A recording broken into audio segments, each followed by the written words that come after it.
Hello and welcome to the Paddock Podcast with Adam McCullough, Stephen Howson, Jay Motti and me, Joe Smith. We are live with the Paddock Podcast every single Monday at 4 p.m. on YouTube.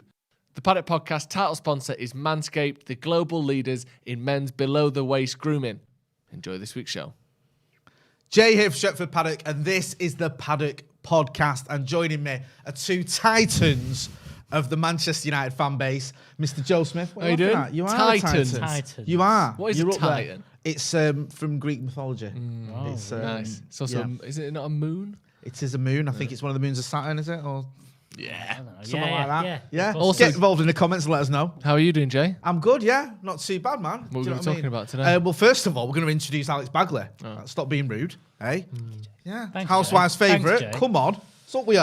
How are you? I'm good, mate. Yeah? Really good. Are you part of Salford Massive yet? Not yet. I'm not going to tell anyone more specific, but It's- he is moving near me in Eccles. Here's your postcode, so it's fine, yeah.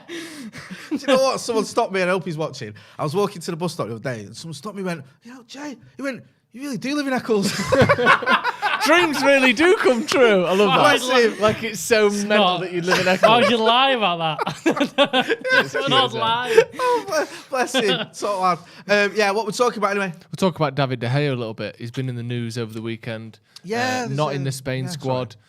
Weird contrasting talk. One of, he might be United's next captain. The other of, he shouldn't be starting again for United. So That's like, you know. let's get married or split up. Yeah, exactly. Those are the two options. We're gonna get we either need to have a kid or Yeah. we need to break up. Do Yeah. you know when someone proposes, Yes. and then the other person goes no, and then they go, right, we've got to break up then. Yeah. You can't just go back to being just slightly less than proposed to. No. You have to go either yes or we're done. I can't believe people propose and they don't know the answer they're going to get. That's mad. crazy, Yeah. isn't it? Imagine. Like, you must know. Like, Yeah. why are you taking But that then gamble? here's the thing, Jay. Would it feel even better if you weren't certain before you did it? No. That risk reward. No. Because at Not some a point you chance. propose, you're basically already engaged. Because if I got a no, yeah. we're having the biggest row ever. Crisis right? talks. Yeah, crisis talks. I'm seeing my kids once a month if I'm lucky. And then it's just like my life's gone to the dogs. Right. Do you know what I mean? So I'd have to know. So bring it back to David De Gea a little bit. Yeah. No, but I think we need to On talk about this topic. more because what's worse is when you get live people live streaming it. Like even I've seen one guy in a shopping centre who got a no. People were filming it. Like everyone's walking around. He's proposed to his and missus and he's just gone, nah, do you know what? And here's the other Get thing. up. Let's Can not I do just this. can I just say What? if and I know this might be like against your principles or whatever. If you are a man or woman and you are in public, privately do what you want, and you are in public and someone proposes to you, say yes. Yeah. And then afterwards, drag them to one side and go, I didn't want to do this in front of everyone because it'd kill you. Joe but Smith it's a with the no. advice. Honestly, There you go. just Top don't man. do it. If you're in a shopping centre, don't kill someone in public. Kill them in private. That is sage advice. Yeah. I'm If it's at impressed. home and you just watch the end of Friends and you're crying because they've all put the keys on the desk or whatever and they've all left, and then someone proposes, you go, get up, you twat. Yeah. That's fine. Yeah. But don't do that in Selfridges. Do you know what I mean? Don't do that in the duty free of a ferry when you're doing it in public. Just say yes. Drag them back and go, what have we said about this? Yeah. You Duty-free of a absolute ferry. fool. Yeah. See, it was worth going down that avenue because you've given everyone a fantastic life lesson. You've Yeah, probably yeah. saved some relationships. I've saved there. marriages there. You've saved marriages Or and you've possibly ruined them. lives. Yes, one or the other. Anyway, David De Gea. Yeah. There's two extremes, Alex Bagley, as Yep. Joe's just mentioned. He's either the captain of this ship or he needs to be sold.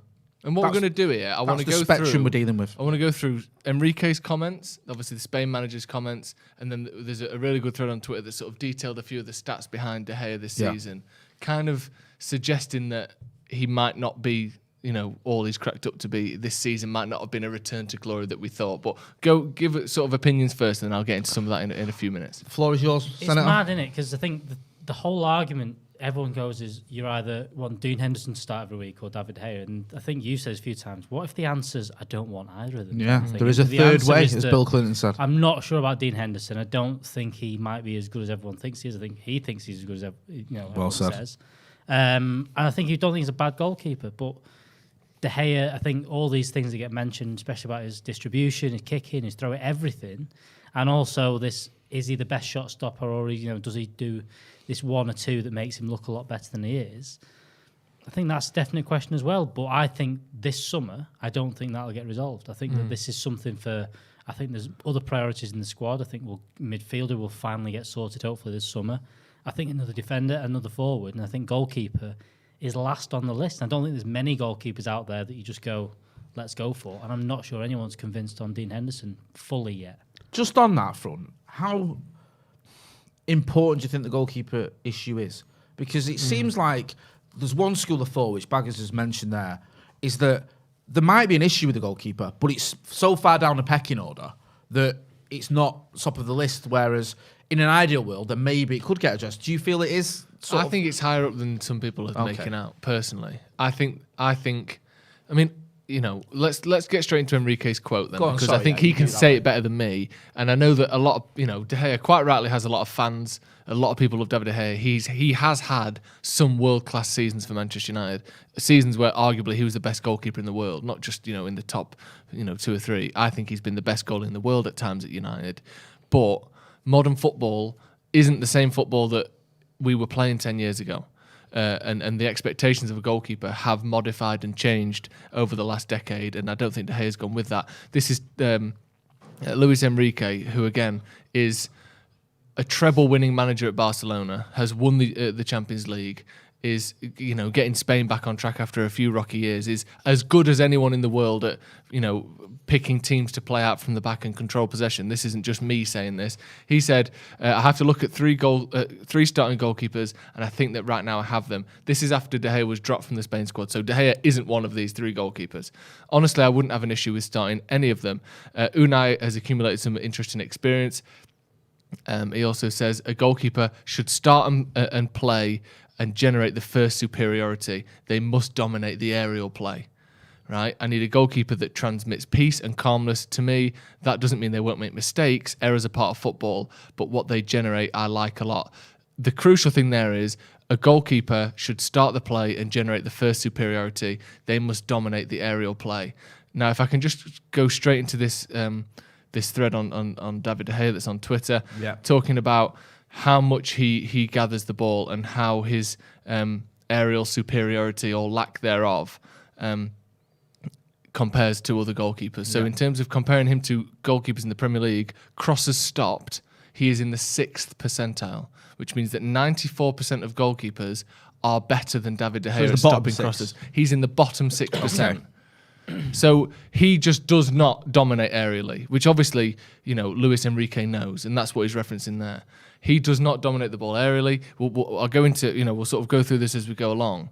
But immediately, he's put 3 goalkeepers ahead of David De Gea. And you know, I think it's Unai Simon, David Raya, and Robert Sanchez, right? None of those 3 are as big a name as David De Gea. No. None of them are on a fraction of what he earns, or they're all on a fraction of what he earns. And yet, a man who's got the option to pick David De Gea without having to worry about his wages isn't even putting him in the squad ahead of those 3. That is quite telling to me. Baggers, where do you stand on that? I'll give you my opinion in a minute. I mean, it's right. I mean, David De Gea's not claimed crosses since we signed him. I remember that first game in the Premier League, Phil Jones telling him to get his elbows up. Remember the Blackburn game we lost 3-2 with the Yakubu? Yeah. He was all over the gas. It's just like, literally Phil Jones saying, you need to get your elbows up and start doing that because you're not going to win the ball doing what you were doing in Spain. There's obviously a worry there. But like I said, I'm just not sure we're in the position to replace him right now. I think there's contracts now. I mean, Joe went through the contracts of the players. And great vid, that, by the way. The ridiculousness of some of them. And De Gea seems to have, you know, passed on this. And you've got this first on 375 grand a week that you just can't move on now. And there's nowhere going to take him because everyone's got these question marks over him. And, you know, Barcelona have got a better goalkeeper. Real Madrid have got a better goalkeeper. They're not going to take him. PSG have just spent the money on Donnarumma, and they've still got Keylor Navas there, so they've not got the issues. So they're the 3 that are going to take him. Yeah. Who can afford him and would want him? Can I get the argument, and I've criticised David De Gea's distribution and more the command of his area. I think we'll come to distribution. I think the command of his area has been a bugbear of mine since 2011. I just thought this guy's just not. He bulked up a little bit as he got older, and you thought, okay, maybe he's going to be a bit more physical. It didn't quite happen, but you know, you think, okay, he's such a good shot stopper, as you mentioned there, from sort of 2000 and what are we saying, 15 to 18? That 4 years, if you count those years. Yeah. He was arguably the best goalkeeper in the world. So you know, he gets away with it. But then, like, and I understand the arguments and all the rest of it, but has he not been hampered a little bit by his defence? Is it not? Absolutely. Because when we're looking at United and you look at, say, we won the title in 2013 with David De Gea in goal. Now, I don't think David De Gea was amazing that season. I think Rio Ferdinand and Nemanja Vidic were. Yeah. I think Rio Ferdinand are very underrated. I know he played only 28 games, but he was fantastic in those games. I thought we were very, very strong as a back four unit. I think that helped the goalkeeper. Mm-hmm. And I think now you're almost in the reverse where Luke Shaw's just had his worst Premier League season ever. Harry Maguire's just had his worst Premier League season ever. Raphael Varane's made of glass, which, and I like Raphael Varane. The right back is a merry-go-round because everyone's poor. Now, okay, yeah, the goalkeeper's got to take responsibility, but that's terrible to have to stand behind as a goalkeeper at Manchester United. So are we being a little bit harsh on that front, or do you think that, no, despite all those things, you're still Manchester United's goalkeeper, you've still been the Manchester United's goalkeeper for 11 years, you should fix up a bit? I think so, but the players you'd need to get in to correct that. So this high line issue that people keep mentioning about Man United, and we can't play it and all this because of the players we've got, and the goalkeeper's one of them that he doesn't want to start outside of his box when the other team got the ball and clear things like Alisson does, and you think, where are those? Alisson, Edison, nearly in the other half sometimes with the ball. David De Gea is not going to do that. The centre halves you'd need, you look at what Liverpool did, they got away with it, but they had Van Dijk and I think it was Joe Gomez played a lot of games when they had Karius behind him, who had that pace to recover and had that. They could do a bit of both. To have someone of that pace, we haven't got any of those defenders in this. We've not got a ridiculously quick centre-half that you drop in there that can cover that. We're not going to play three at the back, or are we? That's the next question. To kind of cover for the fact that De Gea does it. I'm just not sure you've got the defenders, even if Maguire plays well, even if Varane plays well, even if Lindelof plays well, or even if you get one more in, that can make up for David De Gea not claiming crosses. I don't think there is a defender that does that. You look at Liverpool and their crosses faced. So they're in the bottom 6% for crosses faced. They just don't concede many crosses because of how they set the game up. But then when you look at the crosses stopped percentage, Edison is in the top 25%. So when the ball does come in, he's better than 75% of goalkeepers at claiming it. So they don't concede that many crosses because they're so good. And yet, even with Van Dijk and Gomez and Konate and Matip in there, he still... You talking about Alisson, sorry. You said Alisson, sorry, not Edison. No, of course, yeah. Alisson, right. Even with all those players in there who are good in the air, who are quick, who are in good positions, he still claims more crosses than 75% of goalies. Right. Because it's part of commanding your box. So I agree with you that when Vidic and Ferdinand were there, he had less to do and his weaknesses were exposed less. But, we're not going to get a team as good, a partnership as good as Ferdinand and Vidic, maybe ever again, let alone this season. Yeah, that's a comment. And I think the point almost goes back to when we talk about... Actually, before we get to that, let's keep going through this a little bit because, that's comparing him to other goalkeepers. When it comes to shots saved and the percentage of shots saved, apparently, again, back to this thread here, which is really good. David De Gea is very good at shopping mid-range shots. That's sort of between the 6-yard box and the 18-yard box. He's very good at that. Those sort of quick reaction saves where you can move one way and save it. His outside of the box are below average. His inside of the 6-yard box are below average. And the amount of shots he's conceding from inside the 6-yard box is way above average because he doesn't command that area very well. Okay. He's conceding more shots inside the box than most other goalkeepers in the league because he allows play to come into his 6-yard box because he doesn't prevent it, which is worrying. Yeah. And again, looking at outside the box, this is him as a sweeper goalkeeper. Defensive actions outside the penalty area. So this is when he comes outside the 18-yard box to do anything. He's in the bottom 6 percentile of goalkeepers, which means that 94% of keepers are more willing to leave their box, clear the ball, pass it out, win a header, whatever, get a tackle than he is. And the average distance of his defensive actions, as in how close to his goal line is he when he plays the ball, he is again in the bottom 27th percentile. And this is a Manchester United goalkeeper. We do have possession more often than not. I know against City and Liverpool we get dominated, but most games we have a high percentage of possession, which means we would have the ball higher up the pitch. He's still very low down on where he's touching the ball. He just doesn't like to leave his box. And I think he's done so many good things for United, and he's won big trophies, and he's put in some of the most incredible saves. And I'll still say he's the best shot stopper I've ever seen. But we talk about replacing players. Spain can have David De Gea if they want to, and they put Unai Simon, David Raya, and Robert Sanchez ahead of him. Could we not get a player of one of their quality before the start of next season for under 20 million quid? We could do, but is the argument there that this selection is purely based on Luis Enrique's opinion? Yeah. It's not a definitive they are better that's than true. De Gea. And I'm not saying that, you can't dismiss Luis Enrique. He gave us his CV. We all know what he did at Barcelona and what he did as a player for that matter. And, he's doing well as well as you mentioned at Spain. But it is an opinion, and it is like he prefers those players. Yep. And also, his style is a style of players.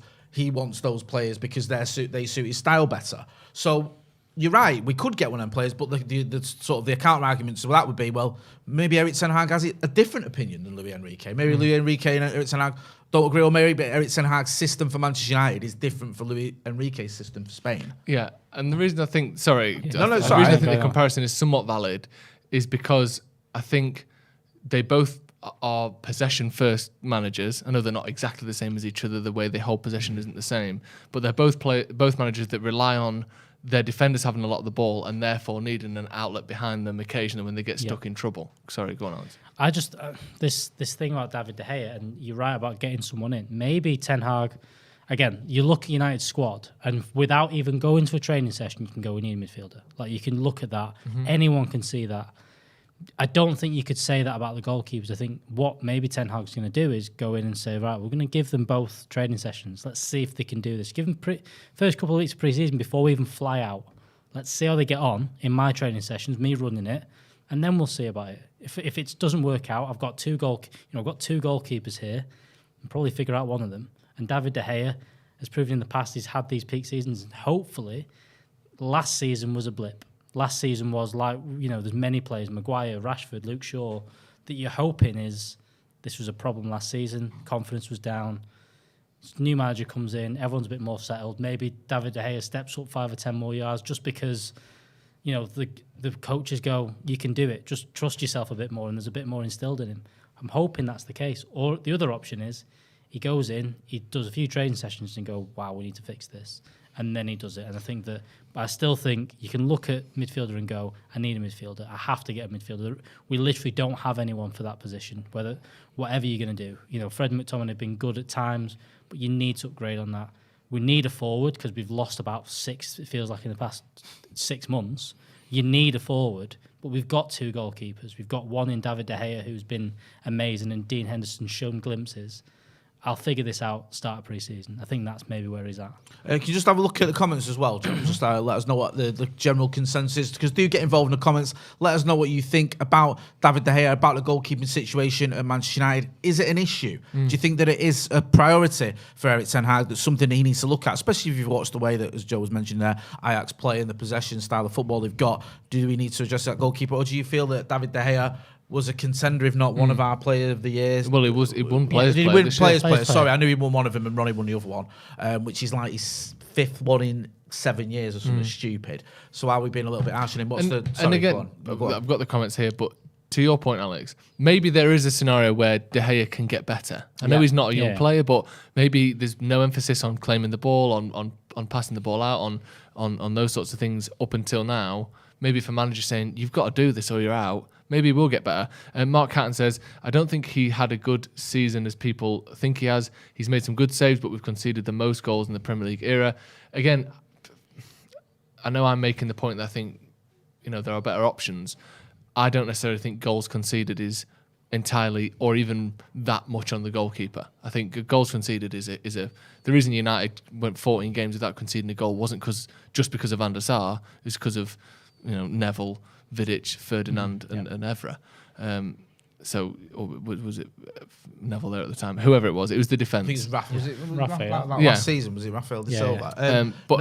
That's the point there. Daniel Kirk says, De Gea shouted at the defence many times this year, much more of a leader than Harry, distributed a lot down to defenders, hiding, so don't get the De Gea hate. And I think that's a fair point. Personally, I don't think I'm not trying to hate on anyone here. I don't think, I'm not saying sack him, he's shit. I'm saying I think football is moving in a direction that De Gea is struggling to keep up with, and I think the stats are now starting to show that sort of consistently. I mean, it is telling that when Pep went into City, his first big call was dropping Joe Hart, bringing in Claudio Bravo. That was the first, because he didn't do it. I know there was times when Aguero didn't start against Barcelona or whatever, but the backbone of that winning team was Company, was Aguero, was David Silva, even Yaya Toure. I know things went south, but the big call he made, the first one was, right, Joe Hart's out. Brought in Claudio Bravo, it was a bit of a disaster, and then replaced him with Ederson. He said, I'm going to replace my replacement, and the board were like, yeah, you can do what you want. And go on. And that's the hope you want in Man United, is that Ten Hag's allowed to make a decision where you can risk, you mentioned those goalkeepers there, you could get someone for under 20 million quid. Even Klopp did it. He brought Karius in and brought him in. He wasn't, the best goalkeeper out there. He got him relatively cheap. But with the thought of, okay, he'll do for now and could be our goalkeeper. And then if it doesn't work out, I'm going to spend big when the chance comes in. It's Ederson or Alisson. You bring that player in. Hopefully, that's one that you can do at United. That's what United have done worse than any other club. It's not just signing. It's making a mistake and getting, Jose made his mistake with 2 centre halves he bought. What are the third? And we went, no, you can't do that. Yeah. We need to be able to go to Ten Hag, buys a goalkeeper, maybe a bit better, he played out the back. Didn't work, okay, we'll buy another one. We'll fix that. We've not done that for years. We did it with Ollie, signed Wan-Bissaka. And I think he wanted Trippier. I think he went, do you know what? I need to have a better footballer at right back. I've got someone I can get for free or for 10 million quid. Let's just go and do it. And we didn't. We went, nope, you've got him and you've got that Delofel we bought as well. Deal with it. And I just think that's what we've not done the last few years, is taking a risk on a player, got someone in, and then move on. If it doesn't work, get the next one in. It is difficult with De Gea, isn't it? Because of the emotional attachment as well. Yeah, of course. Because I always feel bad criticising De Gea, because there's been a time when I've had, we've all done it on this channel, and not even just on the channel, on Twitter or in the pub or wherever, where you've had those arguments with rival fans. And the one player we've often had who would get in another team has been De Gea. There's a time when he was the only one I could point out in my team, maybe Pogba, and go, he'd get in your team. So there is that thing where you think, are we being a bit harsh on the Spanish Dave here? Do you know what I mean? He's one of the only ones, only him and Phil Jones, I think, who've won a title with us. Yeah. Oh, sorry, Ronnie as well, obviously, but, sort of, he stayed straight through.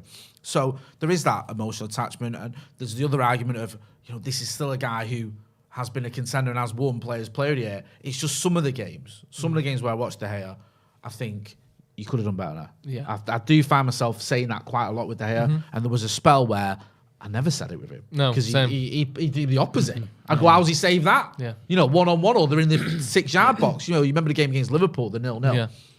Yeah. Was saving with his legs from about 3 yards out. You're like, how's he managed that one? Whereas now you think, I go back to that. I know it was a little while ago, but the 3-3 against Everton, where he was at fault from practically all the goals. Yeah. And I think that was where Ollie went, I can't rely on this guy.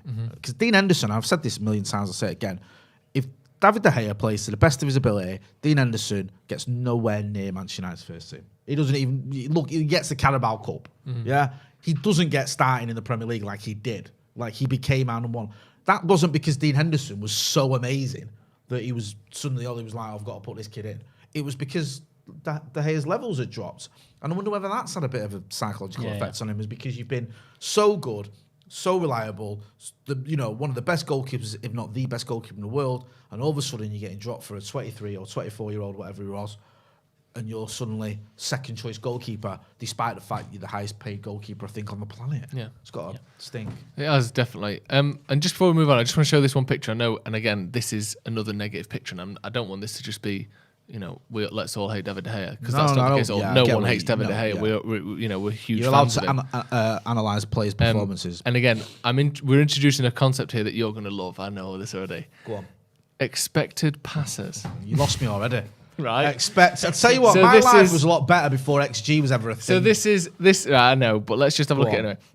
So this is the idea of whether the difficulty of a pass being made or not. Right. So on the left there, you can see long passes. On the right, you can see short passes, right? At the top, a goalies who are good at both long and short passes. Handanovic, Alisson, Ederson, people, you watch them, they're good at short and long passes. Yeah. At the bottom is bad at both. He's almost off the thing. Lurking somewhere just off the scale is David De Gea. And this is more than 500 passes attempted, so it's not a small sample size.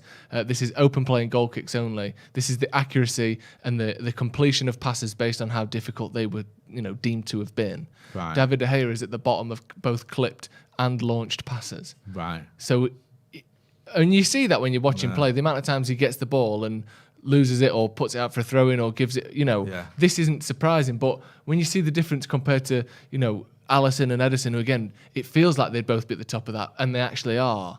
It's not just a feeling thing. Statistically, his distribution is weak. I mean, that is, it's not a pretty sight, and I feel bad for him looking at that because he's almost in his own little section.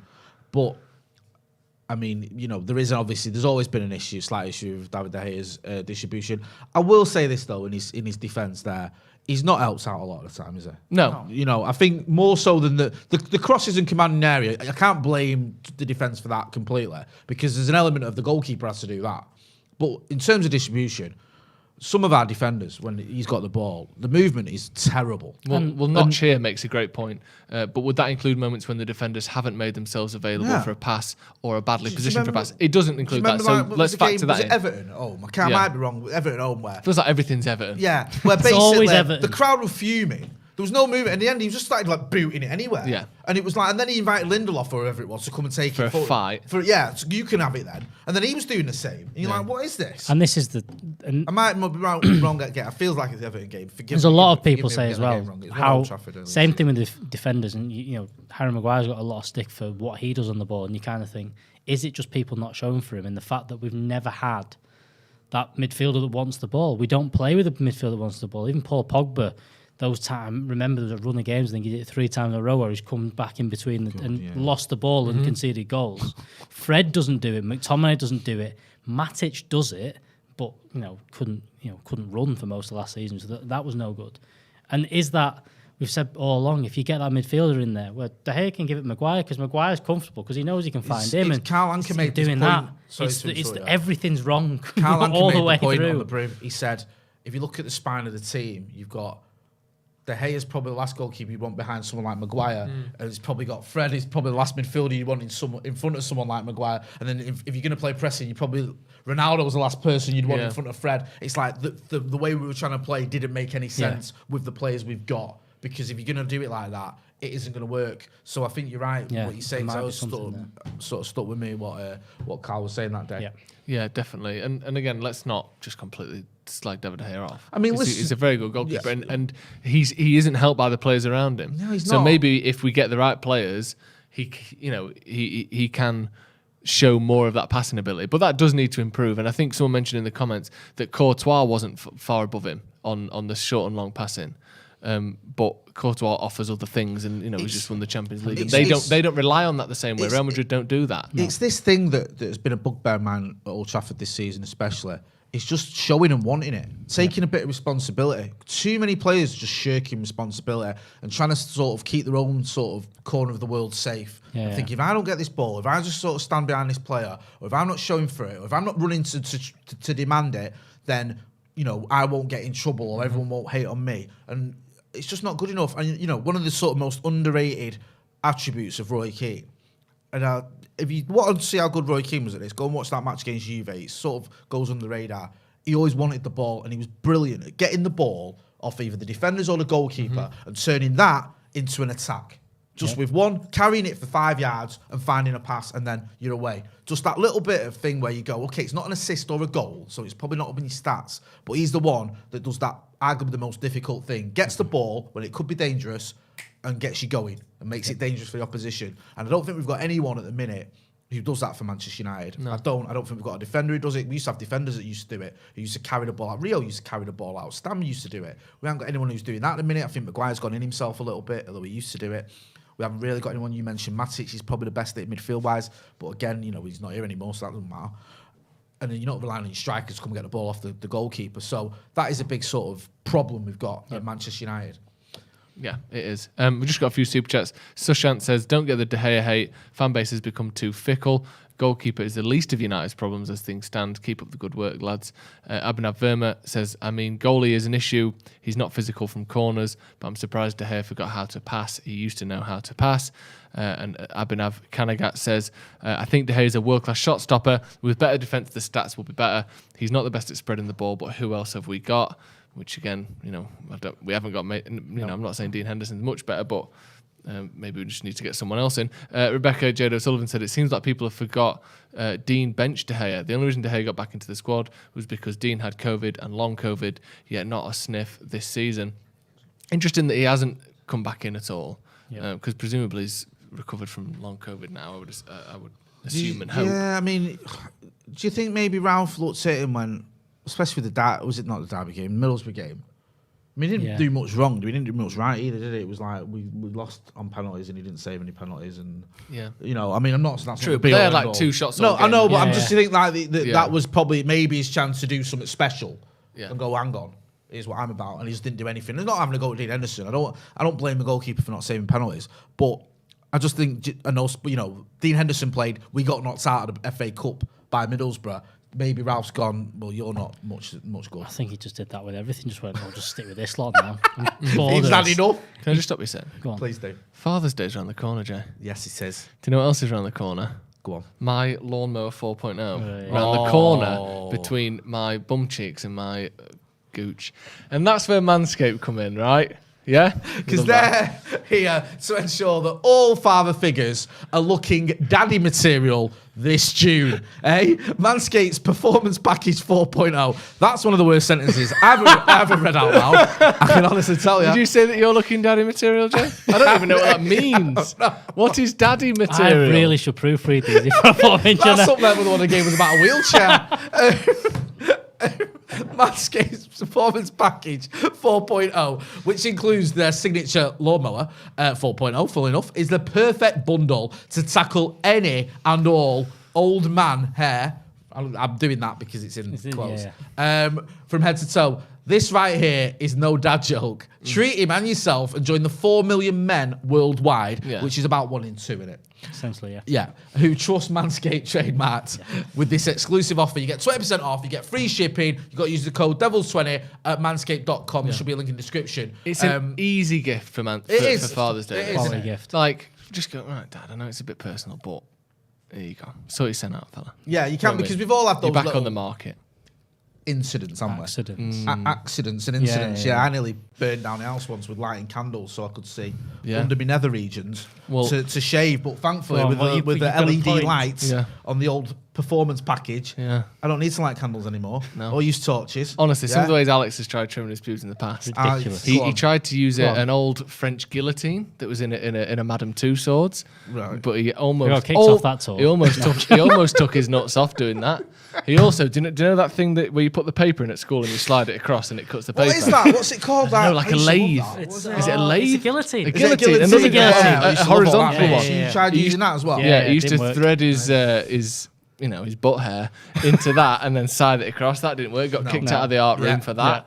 Now he don't need any of that because he's got the lawnmower 4.0. They've also got loads of other stuff. They've got boxers. They've got weed whackers. I'm at that age where I need the ear and nose hair trimming and weed whacker. Do you know what I mean? Because you can't be letting yourself go at my age. Come on. No. You've got the crop preserver ball deodorant. We all need a bit of that. We've all smelled a lot better since we started using that. The toner, the performance boxer brief, and a travel bag to hold just got all everything. These goodies. It has got everything. Do you know what I mean? And it's like, dads love the comfort, don't they? Yeah. But summer's here. You want to feel good down there, man. Do you know what I mean? You don't It's want getting to into sweaty season as well. It is. Reduce some surface area. Do you know what I mean? Get rid of it. I'm Trim telling it you down. now, we're going on a tour, aren't we? Yeah. And I'm not going near you if you don't look after down there. I will do. I absolutely will do. You better add. Yeah. Because I'll smell, not because he don't want to touch it. Sexually. Yeah. Just the smell. Yeah. I'm not going now. Head over to manscaped.com and use code DEVILS20. Link in the description for 20% off and free shipping. DEVILS20 at checkout. Your balls will thank you. Thank you to Your Manscaped. dad will thank you as well. Yes. What? I did get my father-in-law one. Did you? Thank me, Did he? Yeah. How did he thank you? Viewing party. Card. Send me some pictures of the finished article. Anyway, enough about my father-in-law's genitalia. Let's talk about goalkeepers. Should we talk about goalkeepers or should we talk about Matic? All right, let's not talk about Most goalkeepers. predictable transfer of all time. That happened. How good's that? Yeah, when he knew that contract was running out, he was thinking, I don't even need to wait for the phone call. I'm already getting some red, white, and green underwear going. Yeah. I'm already getting ready for the Rome weather. Yeah. He knew it. Yeah. He already knew which coin shall I flick into the Trevi fountain. He was working that out before Jose had even rang him because this was so obvious, wasn't it? Yeah. Giving it that reunion, that 3 union. That's the third time he's been Yeah. under Jose. I just came up with that then. No, well done. Do you think that would be a good signing for them? Do you give definitely. a shit? Matic is a weird one for me because most of our signings post-Fergie have been disappointing and poor. And he's not exactly shone, but I don't think his faults are down to him, if that makes sense. We just bought him when he was, he's only had a couple of years left in him, didn't he, really? Yeah. Couldn't play week in, week out. I thought when he did play, most of the time he did a good job. And I think that was just a real shame that we didn't get him a few years earlier because we could have done with him when he was sort of 26, 27. That sort of period where you had Matic, Herrera and Pogba in the midfield when we won those 12 out of 14 games, whatever it was as good as our midfields looked. And you look at how City have done things where Post-Fergie, they brought Rodri in before they had to get rid of Fernandinho. And the last 2 or 3 seasons they both played, and you've had Fernandinho playing 20 games, 25 games, starting some important ones. And we could have done that and kind of we're in this panic mode now where we've got no midfielders at all. You're like, if you'd have signed someone 2 years, midfielders this summer. if you'd have signed someone 2 years ago to go alongside Matic, you could have took a risk on someone who wasn't ready-made or ready to go. Mad that, innit? You forget that we've lost 140 million quid's worth of midfielders. For now. Like, do you know what I mean? What, Mata, Matic, Pogba? Oh, I forgot about Mata. If you can class him, I suppose you can class him as midfielder. Sorry, I stand corrected. We've lost £200 million worth of midfielders for nout. Funny, isn't it? Hey, it is funny if you're a City or Liverpool fan, not if you're a United And one. Mata's the only one that's won anything. Oh, no, Pogba won the two I saw as well, so a that- tweet earlier. Matic Marcus won Rashford is the only player left in the squad that started the Europa League final. I know. That's weird, isn't it? This is weird. Yeah. Do you know what? I thought that was the dawn of a new era. Yeah, I me thought, too. we're going to build on this. Figured it. Jose 5 win years the later, title. we've won fuck all, and Yeah. they've all fucked off.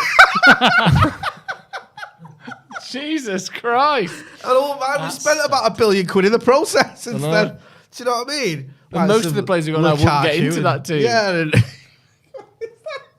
has that happened? Mkhitaryan's going into Milan as well. I don't know where that's The come thing from. is, right, with Italian football, no disrespect to it, but it is an outlier. You can't say, like, I remember people going about Chris Smalling, right? Chris Smalling smashed it up at Roma, he's doing great, and I liked Chris Smalling to a degree when he was at United. I didn't have an issue with him. And then he came and played against United, and he was terrible. Yeah. Do you know what I mean? And you're like, that's why Chris Smalling's not at United anymore. Yeah. Because he's not at the standard Because we he has need. 8 games like that a season. Yeah. And it's like, that was a reminder of why he's not still in a United shirt. But he was shining. Alexis Sanchez is arguably the worst ever signing we've made. And he went to Inter and won a title. Lukaku, who, despite having relatively okay numbers, 42 goals in 96 appearances for United, Didn't his agent. no, I've had this argument so many times. Scored 9 in his first 10 and then scored 1 in his next 10. Like, it's that sort of thing. Love that from Yeah. Jay.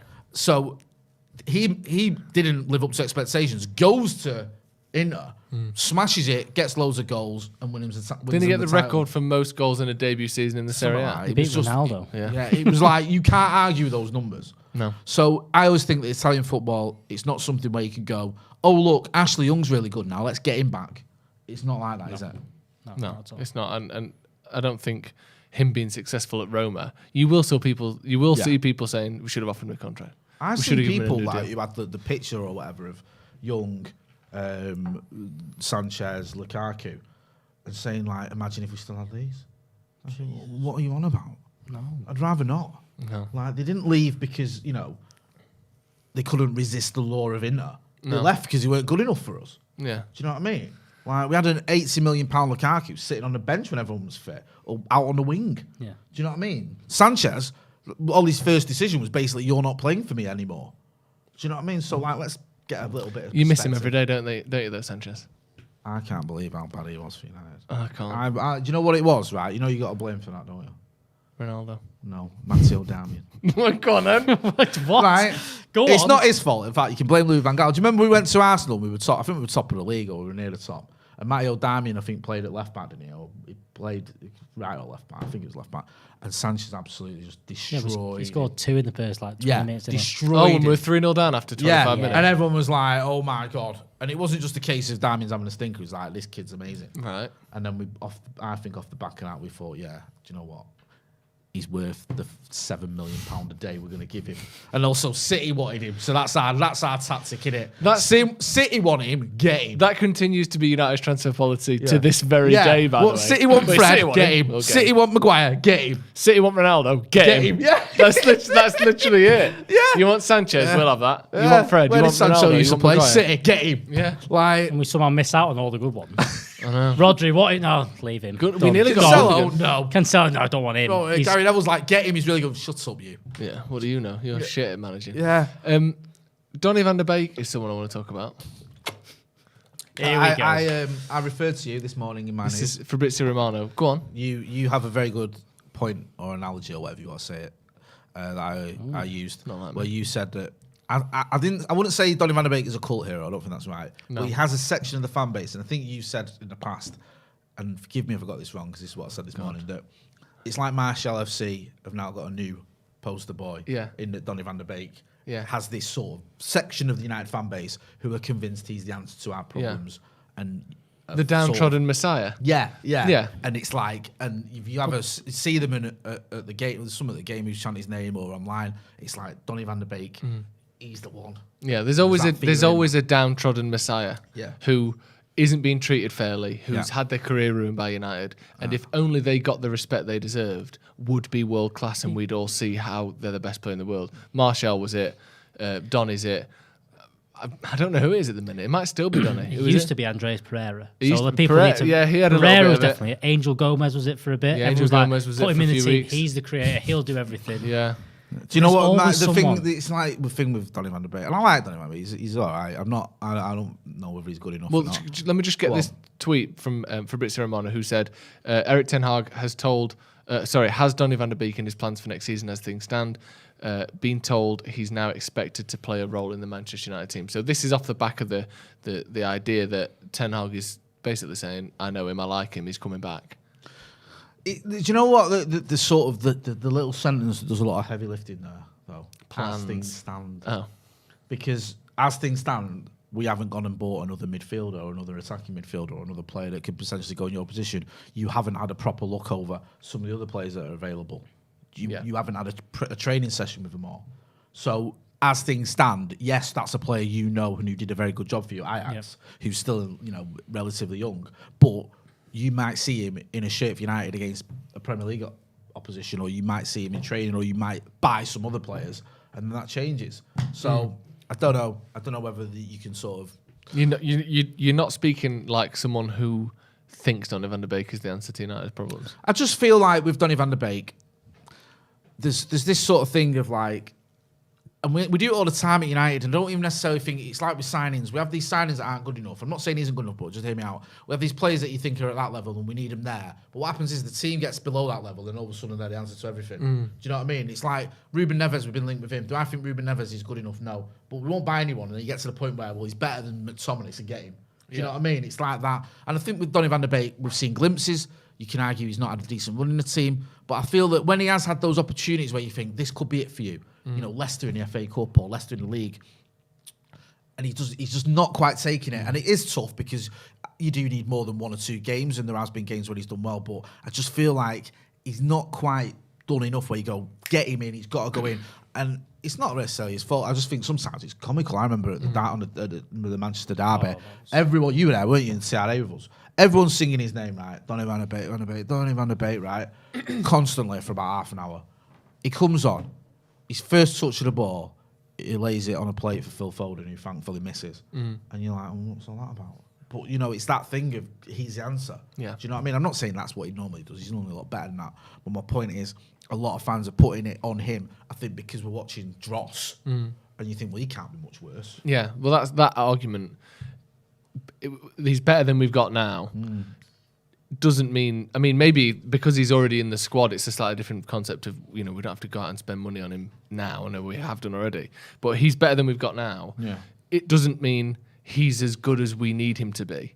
There's another layer we can be looking at here. We need someone that is as good as the players we're trying to beat, not as good as the players who are there now. Just because Fred and McTominay aren't good enough doesn't mean we should buy someone that is 5% better than them because, well, they're better than them. Yeah, he is, but he's not as good as Rodri. He's not as good as, the players at Liverpool. We need players that good, not just slightly better than the substandard players we currently have. It's annoying as well because he went to Everton and we spoke to Matt Jones, didn't we, from the Blue Room, and I mentioned this again this morning, who was raving about him. He said, Donny van der Beek's class. When I watched him, I can't believe, United have let him go almost.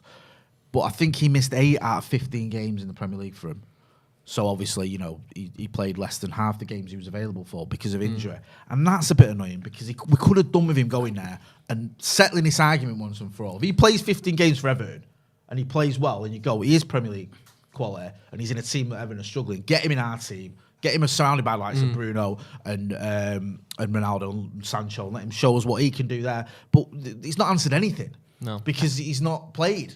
I think one thing Ralph said all the way through was a load of these players aren't physical enough, and that's not just tackling. But Donny van der Beek getting injured, having 8 games out kind of thing for that.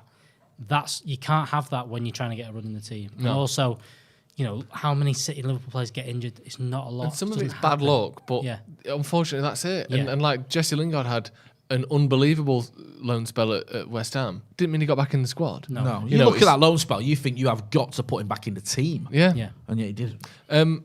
Who's your Wally of the week, Jay? I mean, is it former Prime Minister Boris Johnson? Is he gonna? Does it matter this vote of no confidence? He'll probably still survive, won't we? Come back to me. Do baggers first. I'm gonna have to have a think. There's a couple of contenders. Gonna have to go yours in the comments for the golfers that are doing this Saudi, essentially Super League for golf. They've been cleared up by Saudi and done that. It's greedy. I don't get it. You get a load of money playing good golf on the PGA Tour, and they decided, no, I'm just going to go and do this Super League style thing, guaranteed cash, guaranteed bonuses, and it's all a bit mad. And how it's been, there's half the reporters really going into the size of it with Saudi Arabia and stuff, and the rest of them just going, well, they need to be earn as much money as they can, and that's just, there's no balance with it. It's the same thing with, again, similar to Newcastle ownership, all that kind of stuff, but this whole Super League format, I don't think is right for any sport. So it's just ridiculous. Can I read you a sentence and you can work out, you can guess who I'm talking about and therefore my Wally of the week? Yeah, go on. Former Liverpool star explains why Manchester United should have hired England boss Gareth Southgate over Eric Ten Hag as their new manager. That would be Danny Murphy. That would be Danny Murphy, actually. I've already quote tweeted it. Well, I didn't quote, I screenshotted it because I won't give him the clicks. Yeah. You've beat me to it. I was just sat here thinking, does he make the cut? Because that is just nonsense, isn't it? Like, Gareth Southgate, get him in because he's done, that well with England. Also, I wouldn't even judge. I think he's done better for England than a lot of people want to admit. But he's not that good as a club manager. No. They're two different things. He got relegated in the middle, didn't he? Yeah, and you've had Danny Murphy saying, he was at the top level. He's never proven himself to be a top manager at any club. Just mad, innit? Just like, I would hire Gareth Southgate for Man United over Ten Hag. What are you talking about? Based on what? What? Just so silly, so stupid. I'm sorry to do it because I don't like giving him attention. I've blocked him. He's not blocked me, but I blocked him. Can we guess who it is? Yeah, if you want. Trump. No, he's not on Twitter anymore. Neil deGrasse Tyson. I'll give you a clue. It's someone Steve used to slang off constantly. Piers Morgan. Yeah. Like the whole, just get over Meghan Markle, man. Like, odd, seriously. It's well odd. Stop it. Like, if that was my daughter, I'd be going out of his house. What, like, if Piers Morgan was your daughter? Yeah. If that was my daughter, would seriously be having a word with myself, to be honest with you, spawning that absolute specimen. But he's just obsessed. It's weird, isn't it? And it's not even like it's a little bit odd now. It's just ridiculous. Do you know when you see headlines in the newspaper, and I'm going to go a bit crass here, when you see headlines such as, I don't know how to phrase this without just getting in the real dog weeds here. We're in the dirt. But I'll just do it in a sort of in a theoretical sense. It's anti-X protester caught doing X. Yeah. It happens all the time. Anti-abortion, anti-that, and it's like has caught making their mistress have an abortion. It's getting to the point with Piers Morgan where he loves her. Yeah. The only explanation of how much he gives a fuck about everything she does, and he slags her off all the time, he could not fancy her anymore. No. That is it. That is the only explanation. Because if it was a person that you really gave this much of a shit about, you can't care this much about someone you don't know that doesn't care about you, that has no impact on your life unless you love them. No. I honestly can't imagine it's anything other than that. No, I think How you're can right. you care? No. If I hated Meghan Markle, I'd just ignore her. And it's like this sort of false equivalency. Like, oh, Meghan and Prince Andrew brought shame and embarrassment to the Queen. No, they've both not done the same. No. One's being black and the other one's a nonce. Yeah. That's the difference. The question is, Jay, which is worse?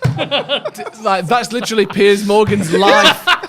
Here's a question for everyone. What's worse? Marrying a black woman Yeah. or fiddling children? That's honestly his thought. I can't decide. No, he can't. Like, what are you on about, It's- bro? It's not the same thing. No. Stop putting them in the same sentence. It's unbelievable. Like, that is literally what he says. Her Majesty's got a lot to deal with this year. With Yeah. Prince Andrew and with Meghan. Yeah.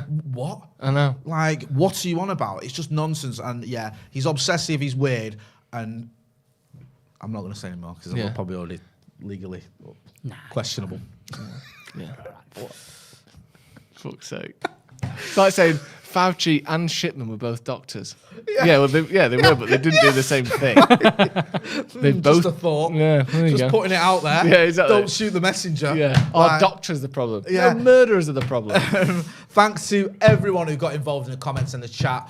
Make sure you are hitting like, share, and subscribe. Alex Bagley, where can people find you? Twitter, baggers_Alex. Twitter. That's Twitter. where you can find him. We went proper mank then. I like it. Twitter. Joe Smith, where can people find you? What's Joe up Smith next for you? 93 on Twitter or on the Sloppy Joe's podcast. Check it out on YouTube. Yeah, make sure you're checking out these two guys. You know where to find me. This has been the Paddock Podcast. Big thanks to Manscaped as well for sponsoring us. And thanks to you lot for watching.